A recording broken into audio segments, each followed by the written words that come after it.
Trauma is often at the root of what shapes and drives the intention and behaviours of characters in Berserk. What differs is their experience, the way it manifests in others, and the coping mechanisms they use to feel safe. Guts compensates for his loneliness and fear of vulnerability with unrivaled strength and self-reliance. Farnese, on the other hand, sought comfort in finding salvation through an oppressive religious order. By doing so, she had a consistent and safe worldview that preserved her purity. This masked her sadistic nature that was seeded out of a tragic childhood. But their mask for protection was out of a need for control. Guts believed he couldn't be hurt anymore if he didn't connect or rely on others. For Farnese, the church offered a structure, a worldview of binary rules of holy versus sinful. Her imagery as a holy knight of purity became her identity, which shielded her from the chaotic flames residing within. Today I'll be discussing Farnese and why I think she is one of the best representations of not just trauma, but exploring what could happen when you rebuild a life after it. Farnese is introduced as the commander of the Holy Iron Chain Knights, a title not given in recognition, but to forward the church's agenda. Farnese was born into nobility, which served as the ideal face of the Holy See to establish order and likability to the people. Her pyromancy as a child was also seen as a sign of deep commitment to the church's witch hunting. Farnese was nothing but a tool for wealth, legitimacy, and control, but later we will come to see how her position arose. As a child, Farnese often woke in the middle of the night from wailing screams emanating from a pillar of flame. People deemed heretics were burnt just outside her family's mansion. The air reeked of burning flesh, accompanied by an ensemble of roars. This contended with cheers and condemnations of observers and partakers. As a young girl was unnerved by the sight of terror, she left her house to meet the unsettling sight. From her perspective, the flames consisted of countless flickering shadows. Her gaze was broken by a stranger handing her a torch. Frightened, Farnese instantly flung the torch into the pillar, when suddenly the unpredictable flames danced in accordance. This was Farnese's first taste of control. Witnessing the horrors of the world, Farnese found safety by offsetting her fear onto others. By leading and becoming one with the flames, she was no longer the victim but the conductor of it. Her fear blended into fascination, obsession, and elation. Her relationship became an addiction, and for the first time, she experienced comfort and warmth. It offered a sense of belonging and a space for exploration, including her sexuality. But within her was a feeling of guilt and denialism of what she was doing was wrong. Farnese's ability to form relationships stems from her attachment style with her caretakers. Attachment theory is a psychological system of how we view the world and relationships. There are distinctive attachment styles, but they can also be viewed as a spectrum. A child's ability to identify and regulate emotions is dependent on emotional mirroring of their caretakers. When a child is hurt, they aren't able to process how to respond or feel, so they look to their parents for cues. This is because kids are highly sensitive to facial expressions, which is ubiquitous among all cultures. If a kid trips and falls, they look to their parents. If their parents laugh, they laugh. If their parents are worried, they will cry. The healthiest attachment style is secure attachment. This is when a child receives consistent emotional mirroring. If they get hurt, they are cared for, and if they have a tantrum, they go on timeout. In this case, the child lives in a very consistent world.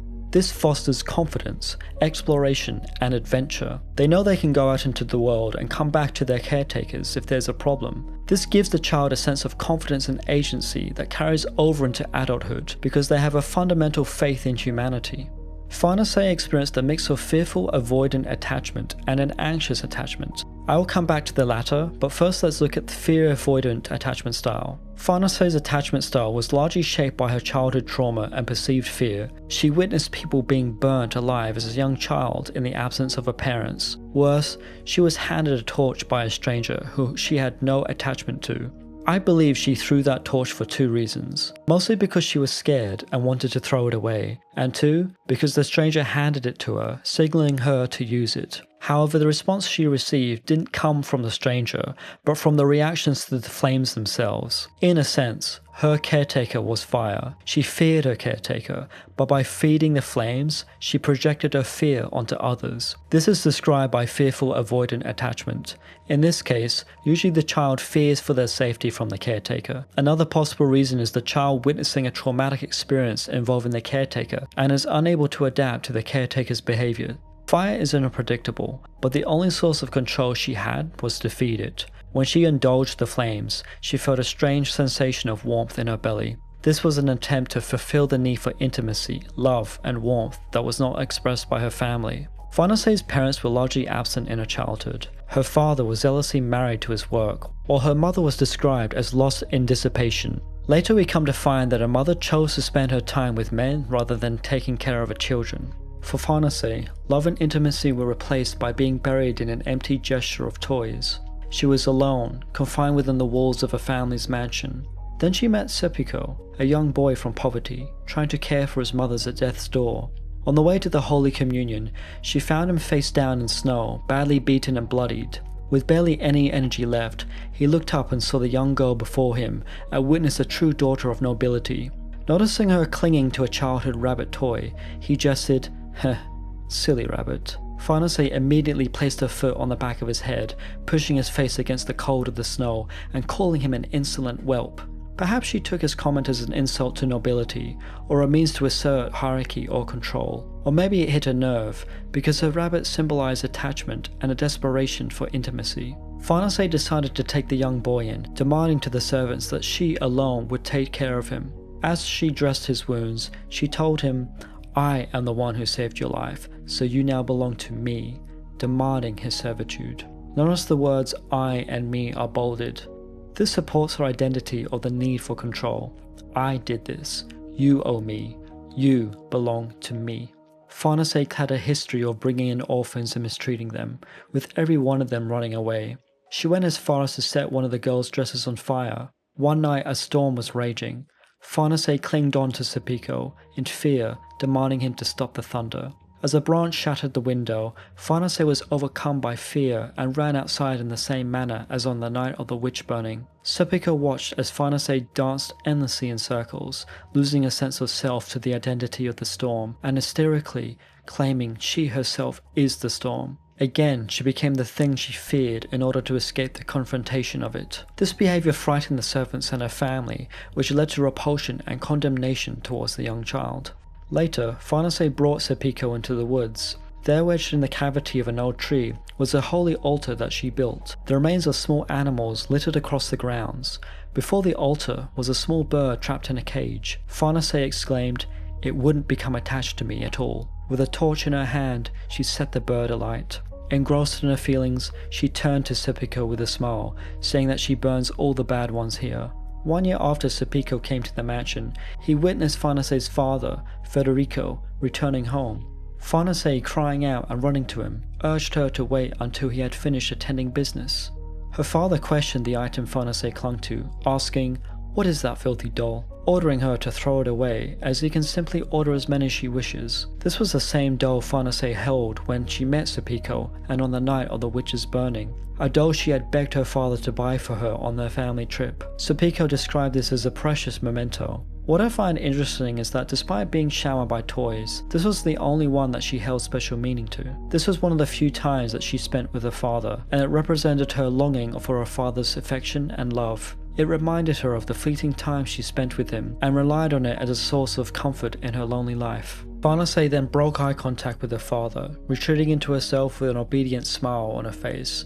"Yes, father." Moments later, she burnt her childhood rabbit. As Serpico approached her, she warned that she will burn him away. Serpico interpreted Farnese as someone afraid of loneliness. In an attempt to connect with others, she injured them and alienated them. If she hurt somebody, they can't run away, so she will never be alone. Desperate to escape from fear, she embodies and becomes it. As a child, Farnese had to cut off the unconscious parts of her personality before they had a chance to develop. This was how Farnese and Serpico came to understand each other, through shared trauma and self-erasure. Later on, Federico holds Serpico, and they exchange words for the first time. He notices Serpico carrying a familiar heirloom around his neck. Asking to see it, he discovers a picture of himself with Serpico's mother. Serpico was the bastard child of Federico. This discovery was unmoving to them both, but finding that he was the older half-brother of Farnese was unnerving. Federico tells him that in fighting for the head of the family among his half-brothers, he saw no reason to allow a bastard to be given the family's name. Federico treats discovering his long-lost son as something beneath useless squabbling. He then goes on to express disapproval of his daughter's actions, placing the entire blame on her, claiming that she feigns innocence as if her actions alone were by her doing. There was no sense of shame, and no sense of empathy or connection towards his daughter. She was nothing more than an asset that caused him inconvenience, which he rarely ever had to deal with due to his absence. However, years later we find out that according to Farnese's mother, Federico feared Farnese. Despite Farnese's inability to speak up, she manifested her repressed feelings through unpredictable behaviour, causing her father to fear her. The reason Federico treated people and all things as pawns is because of his need for control. The problem with this is that in reality, all you ever have control of is the action, not the outcome. Federico was attached to the outcome, so anything he couldn't control terrified him. He was a weak man in his wife's eyes, who tried to control that which he doesn't understand because he couldn't muster up the strength to try. This is why he deeply feared Farnese. She was an anomaly in his life, and threatened his neat, orderly world. When Federico told her to throw away her childhood rabbit, he failed to recognize its significance. To him, it was an object out of place, and he dismissed it in the same way he dismissed her. Each time she obeyed her father, she would look down and smile, the same smile she made when she burnt people alive. Her responses of learnt behaviour to mask her emotions and appear as the good daughter. I also think Farnese was experiencing dissociation. Dissociation is an unplugging from the outside world and is often a trauma response. It's a way of your brain numbing itself to an experience in order to protect itself. Farnese's obedience and inability to stand up for herself caused her to lash out at the world. This grew Federico to fear her perceived unpredictability that he himself caused through emotional abuse and neglect, giving her the name of the Van Diemen Devil Child. This leads to a mixture of anxious attachment style. Farnese is capable of intimacy and is dependent on it. For her, intimacy means that someone is close and that they won't leave. But a lifetime of loneliness gave her struggles of separation and abandonment, which caused her to work hard to avoid this. She engaged in manipulative behaviour by abusing others in order to make them dependent on her. These are the reasons why she treated Serpico as an object. Because she had possession of him, she perceived this as a form of control to maintain intimacy. But what changed was that he was the only one that actually stayed. He was her source of emotional regulation. Their sense of neglect and trauma bent and intertwined their lives. Years later, a 16-year-old Farnese was placed into an arranged marriage by her father. Although he claimed he was doing it for her sake and for the family's reputation, it was really to control her. Farnese looked down and obliged with the same smile as the one before. On the same night, Serpico found Farnese naked in the woods and in front of a fire. She cried out to him, believing the only escape from her life was to run away with Serpico, to which he rejected. This was a pivotal and shattering moment for Farnese, as she felt rejected by the one person who was consistently there in her life. This drove her to set fire to the mansion, burning it down. Federico hid the news from the public, cancelling the wedding and sending Farnese to a monastery. When Farnese became too troublesome to ignore, Federico gave her to a covenant to absolve himself of all responsibility. What's worse is that he used his situation to further the reputation and power of the Van Diemen family. It was a political move, which also served to further distance himself from the estranged daughter he couldn't seem to control. Farnese's time with the church shaped her worldview and led her to seek salvation, believing that she was of purity whilst denying her sadistic tendencies and her sexuality. The Holy Iron Chainites largely served for appearances, but due to a spread of heretics burning temples and mansions of nobility, they were forced to intervene. As the commander, she autonomously led her knights to deal with the heretics, and took pleasure in burning those they captured with the same expression as the night that started it all. Her newly found position fueled her need for control, going as far as to force Serpico to set his own mother on fire. I think there were several reasons for this. She knew that if the church found that Serpico was related to a heretic, he himself would be killed, which meant Farnese would lose her source of emotional regulation. Desperate to maintain control of his life and further estrange him, she tearfully demanded to prove that she was not his mother. This was also met with a profound sense of sadness, as Farnese knew that what she was doing was wrong. Deep down she knew her cruel acts of punishment of others was masked by an ideology of righteousness passed down by the church. She needed Serpico to justify and maintain her worldview. Years later, Farnese is tasked to subjugate the Black Swordsman, believed to have some connection to the Falcon of Darkness that will bring about the end of days. 2 years after searching, they came upon a scene where village children and men were found slaughtered in the wake of the Black Swordsman. This confirmed their suspicions, despite not knowing that they were really the corpses of pseudo-apostles. After capturing a physically exhausted Guts, he mocked her idealized beliefs about the world and the hypocrisy contained within them, comparing her to the idol she worshipped, completely hollow. Unnerved by this, she whips Guts repeatedly before demanding the Guts to take him to his cell. Shortly after, she inflicts wounds upon herself, as if to reaffirm her faith and hence her identity. In some ways, it was a form of escaping the humiliation and shame that she felt in herself, and so self-punishment was an act to reassert control. However, on the same night, Guts breaks free and kidnaps her on horseback as they are being chased by not just the knights, but evil spirits. Pucks tries to apologize to Farnese for Guts' mistreatment, but she is unable to perceive his existence due to the spread of the Holy See. Things change quickly when the demonic spirits catch up to the characters and force Farnese to confront the ugly horrors of the world. The experiences that unfold shatter Farnese's mind, rendering her the inability to recall thought or faith. Guts, reminded by the emotions and pain felt during the eclipse, fights endlessly until dawn breaks. Farnese stares at the sight before her. Guts, bloodied and exhausted atop a hill, is illuminated below the expansive sky. She describes the scene as solemn yet beautiful. This was Farnese's first experience of enlightenment and a small taste of freedom from her isolating worldview. She begins questioning herself, realizing all she could do was seek to escape in fear. Not once could she call out for God. With her head down, she dwelled in her insignificance. A wandering demonic spirit falls upon Farnese's vulnerability of feeling powerless by exploiting a sinful desire dwelling within her. It calls forth the lust she felt from lashing Guts and herself. Every whip rippled a surge of elation within her body. Beneath a steeled layer of devoted faith was a bottomless depth of shameful pleasure. Under possession, Farnese attempts to seduce Guts, telling him to split her open slowly. This, however, is interrupted as the sunrise drives the spirit out as she shrieks in horror and sobs in shame. Serpico shortly arrives and Farnese demands Serpico to kill Guts in her honor. Serpico reminds her that they are only here to apprehend Guts and takes her back to the camp. This leaves Farnese in disarray. Guts was a threat to the way she coped with the world and couldn't live with its profound ambivalence. Farnese returns to the Holy City and is scolded for her failure of capturing Guts and for the loss of her comrades.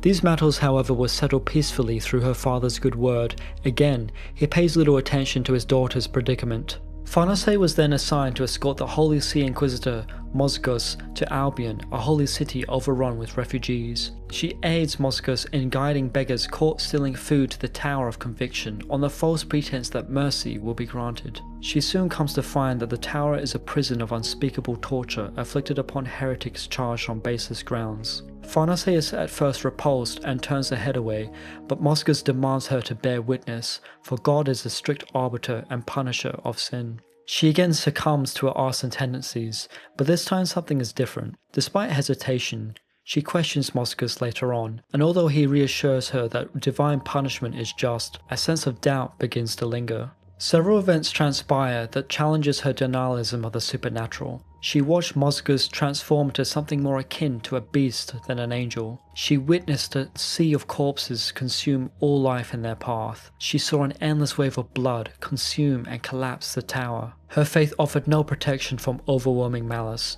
and yet through it all, she saw Guts persevere through its grit and resolve alone. After some urging, she took upon her sword and fought off the terrors of the night. Her newly found resolve led her to resigning as a commander of the Holy Iron Chain Knights and to follow the Black Swordsman. Not knowing where the path it would lead, it was her way of rediscovering and coexisting with this world. Farnese underwent many trials and tribulations. She felt utterly useless and felt terrified and small when she got lost in the woods on the way to Vritanis. However, despite Serpico urging Farnese to return to the Holy City, no matter how powerless and small she felt, for the first time, she was discovering herself. Harboring deep regret for mistreating Casca, she took it upon herself to protect her. When the two were later captured by trolls, she found her duty of putting someone else's life before her own. During the defending of Enoch Village, she confronted a local priest who tried to prevent Shirka from invoking the four kings of the world. The local priest represented Farnese's former self of killing others in the name of religion. Over time, Farnese comes to be appreciated and respected by her comrades. This is first shown when the party rescues Farnese and Casca from the trolls and says, "The things you do are a big help." Notice that this isn't praise, but an affirmation. It's an observance of the strength and worth seen within her. Guts was simply holding the mirror to Farnese's intrinsic worth. Farnese comes to ask Serpico to teach her magic, something that once represented everything she seeked to destroy. Despite Serpico's warning that magic is all but impossible for those who don't remember a time where they didn't know it, she later becomes something of a prodigy. Farnese continues to struggle between her newly founded self and trauma by requesting a ship from her father to aid her friends, but is still unable to speak up when he confines her back to a familiar prison. Her older brother, Magnifico, offers a ship in exchange for marrying his best friend, Roderick. Farnese accepts these terms, but although she complies with both her father and her brother, she did so with the best intention of her friends, all the while continuing to practice magic.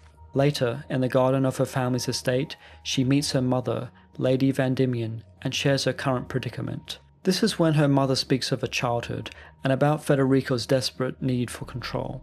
She goes on to say that due to Farnese's isolation, her heart did not adapt to the expectations and customs of the world, but instead expresses itself artistically. In a way, this is freeing because her raw expression is more authentic than the conforming relationship set by society. Lady Vendimian then claims that if she can find a place she belongs, it will allow her to express profound kindness as deep and true as the pain that she experienced. Lady Vendimian then confesses about being a bad parent, however she softens her confession by phrasing it like a question.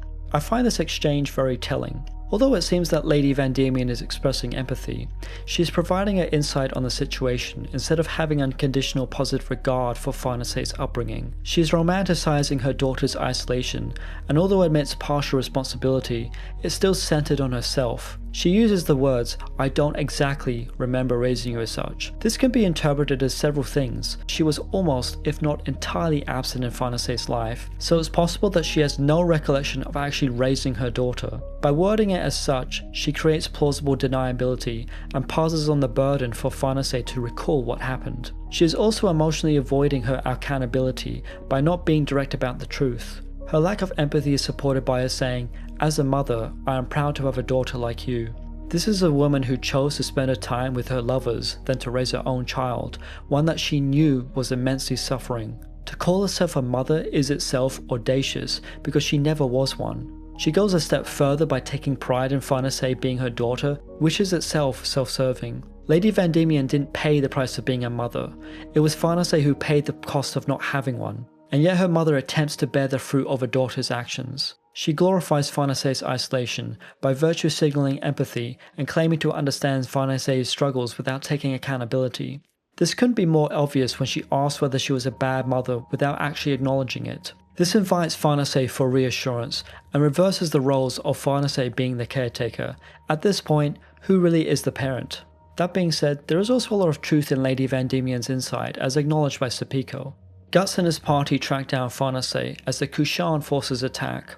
Guts, asking Farnese whether her journey had ended, replies saying that she simply missed her cage of stone and was finally ready to move on. After the party had defended the attendees, without exchanging words, Federico acknowledges Farnese's strength. From there on, Farnese is recognized as one of the most important members of the party, who becomes increasingly more courageous, dependable, and strong. Later she learns to cast a luminous body, and later invokes the 4 kings of the world to save her crew on the way to Elfhelm. Roderick, despite initially treating Farnese as more of an interesting flower, calls her the guardian of the seahorse. Later she comes to find that she is a prodigious witch with the ability to cast spells without circles, which is especially impressive given her age. Although Kentaro Miura's art style became more detailed, if you can believe it, I think the facial features and expression of Farnese changed when her life started to have meaning. Her twisted, dissociated persona was no more, instead replaced with someone with warm, unconditional love radiating from within her eyes, along with a gentle, tender smile. Her selfless love for Casca shines most brightly when she finds a fragment of Casca, showing deep compassion and gentleness towards her. I think the line that captures Farnese's transformation more than any other is when they finally retrieve Casca's heart. Farnese comforts a tiny, frightened Casca by showing the fear of being helpless in the darkness. Before restoring Casca's mind, she says with resolve, "That's why, like he did then for me, This time, for my own reasons, I'm going to drive away your darkness. Farnese's story is a story told 1,000 times, but the way in which Kentaro Miura encapsulates it is nothing short of a masterclass. As much as I love Guts, Farnese's story is much more grounded and relatable, and it signifies the capacity within ourselves to enact growth and change that begins with self-awareness. If you know what it feels like to cling on to control, to hide behind an identity, or to use certainty to avoid pain, then you have already done the first step towards post-traumatic growth, recognizing what kept you safe then that's keeping you stuck now. Trauma is something that has happened in the past, but is still experienced in the present through your body, habits, and relationships. Simply noticing that discrepancy can help to rebuild connection, meaning, and agency. If you've watched this video so far, then thank you so much for your time. If you want to see more content like this, then give this video a like and subscribe for more.